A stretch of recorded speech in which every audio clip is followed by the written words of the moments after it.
सड़क पर railway crossing तो आपने भी कई बार देखी होंगी, जहां पर गाड़ियां ट्रेन गुजरने का वेट करती हैं। लेकिन न्यूजीलैंड में एक ऐसी रेलवे क्रॉसिंग भी है जहां पर गाड़ियों को नहीं बल्कि जहाज को वेट करना पड़ता है। जेम टीवी की वीडियोस में एक बार फिर से खुशामदीद। नाजरीन, रेलवे सिस्टम आज से करीब 200 साल पहले इजाद हुआ था और क्योंकि उस दौर में ट्रांसपोर्ट का और कोई ऑप्शन मौजूद नहीं था, इसी वजह से ये टेक्नोलॉजी सारे मुल्क अपनाने लगे और धड़ाधड़ रेलवे ट्रैक बिछाने लगे। रेलवे ट्रैक को इंस्टॉल करते वक्त ये चीज बहुत इम्पोर्टेंट होती थी कि जिस जगह रेलवे ट्रैक बिछाया जा रहा है वो जगह बिल्कुल प्लेन हो ताकि ट्रेन वहां से बाआसानी गुजर सके। लेकिन कई ऐसी जगहें भी थीं जहां पर रेलवे ट्रैक बिछाना इतना आसान नहीं था। कहीं ऊंचे ऊंचे पहाड़ तो कहीं बहते दरिया। आज आप देखेंगे दुनिया के चंद ऐसे ही अमेजिंग रेलवे ट्रैक्स। तो आइए शुरू करते हैं। नंबर 7, दुनिया का सबसे ज्यादा स्टीप रेलवे ट्रैक स्विट्जरलैंड में मौजूद है। ये रेलवे ट्रैक स्विट्जरलैंड के एक छोटे गांव एल्पनेस्टेड से स्टार्ट होता है, जिसकी हाइट 464 मीटर्स है। लेकिन इसकी मंजिल माउंट पिलेटस है, जिसकी हाइट 2128 मीटर्स है। यानी ये ट्रेन तकरीबन 1600 मीटर्स की ऊंचाई सिर्फ 4.6 किलोमीटर के ट्रैक में कवर करती है। अब क्योंकि एक आम ट्रेन के व्हील्स में कोई ग्रिप नहीं होती और वो इतनी ज्यादा चढ़ाई पर स्लिप हो सकती है, इसी वजह से इस रेल कार के व्हील्स गियर्स की मदद से स्पेशल तरीके से डिजाइन किए गए थे ताकि चढ़ते और उतरते वक्त रेल कार स्लिप ना हो सके। 1889 में लॉन्च होने वाली ये रेल कार पहले स्टीम इंजन से चलती थी, लेकिन 1937 के बाद इसमें इलेक्ट्रिक इंजन लगा दिया गया।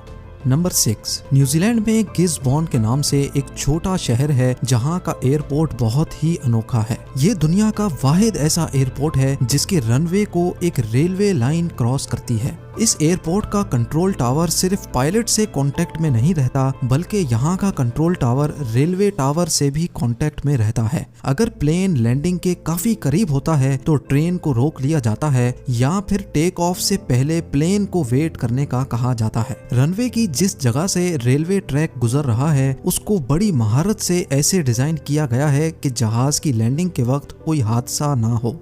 असल में ये रेलवे ट्रैक तो पहले से ही यहाँ मौजूद था, लेकिन बाद में इसी जगह पर एयरपोर्ट की कंस्ट्रक्शन का फैसला किया गया था क्योंकि एयरपोर्ट के लिए गिसबॉर्न में और कोई जगह सूटेबल नहीं थी।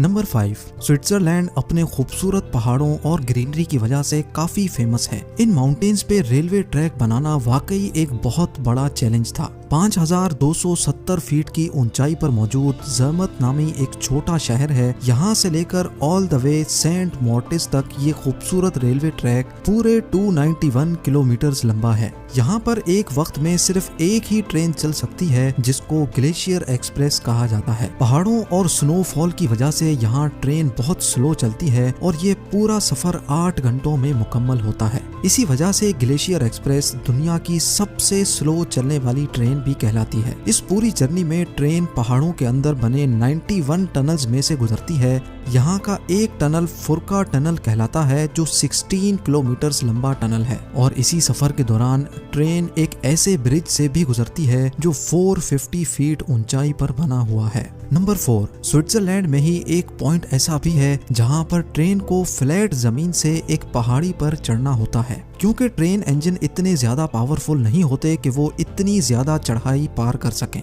इसी वजह से ये वायाडक्ट बनाया गया था जिसको ब्रूजियो स्पाइरल वायाडक्ट कहा जाता है।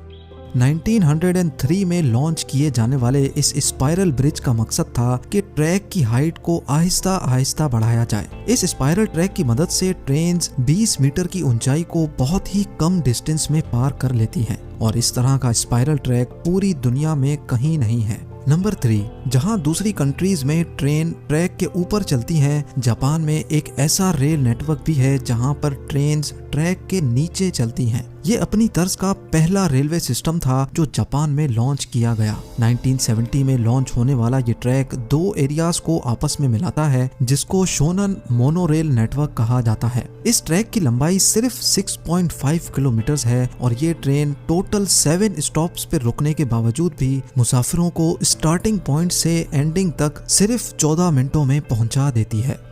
नंबर 2, 415 किलोमीटर लंबा ये रेलवे ट्रैक थाईलैंड के शहर बैनपोंग से स्टार्ट होता है और बर्मा के शहर थैन बियू ज़यात पे खत्म होता है। वैसे तो ऑफिशियली इसका नाम बर्मा रेलवे है, लेकिन असल में ये डेथ रेलवे के नाम से मशहूर है। इसको डेथ रेलवे इस वजह से नहीं कहा जाता क्योंकि ये बहुत डेंजरस है, बल्कि इसके पीछे एक बहुत बड़ी कहानी है। वर्ल्ड वॉर 2 के दौरान आर्मी ट्रूप्स को खाना और वेपन्स सप्लाई करने के लिए एम्पायर ऑफ जापान ने ये ट्रैक बनवाया था, लेकिन इसको बनवाने में 1 लाख से भी ज्यादा वॉर प्रिजनर्स को इस्तेमाल किया गया। ये माना जाता है कि 415 किलोमीटर लंबा ये ट्रैक जल्द अज जल्द बनवाने के लिए वॉर प्रिजनर्स पे इतना जुल्म सितम किया जाता था कि इनमें से 50% से भी ज्यादा वर्कर्स मौके पे ही मर गए, जिनको वहीं ट्रैक के बराबर में दफन कर दिया जाता था। और अब नंबर 1, यूएसए की स्टेट ओहायो में नेपोलियन और डिफायंस के दरमियान बना हुआ रेलवे ट्रैक दुनिया का सबसे खतरनाक रेलवे ट्रैक माना जाता है। जहां ट्रेन्स को बिल्कुल सीधा ट्रैक चाहिए होता है, वहीं इस रेलवे ट्रैक का काफी हिस्सा बहुत ज्यादा टेढ़ा और ऊपर नीचे है, जहां से ट्रेन्स का गुजरना एक बहुत बड़ा इम्तिहान होता है। लेकिन आखिर ये ऐसा क्यों है और इसको ठीक क्यों नहीं किया जाता? असल में इस ट्रैक का जो हिस्सा जंगल से गुजरता है वहाँ जमीन गीली है और इसी वजह से अक्सर जगह से ट्रैक जमीन में बैठ गया है। इस ट्रैक को रिपेयर करने की बहुत कोशिशें की गई हैं, लेकिन नरम जमीन होने की वजह से ये मसला हल नहीं हो पा रहा।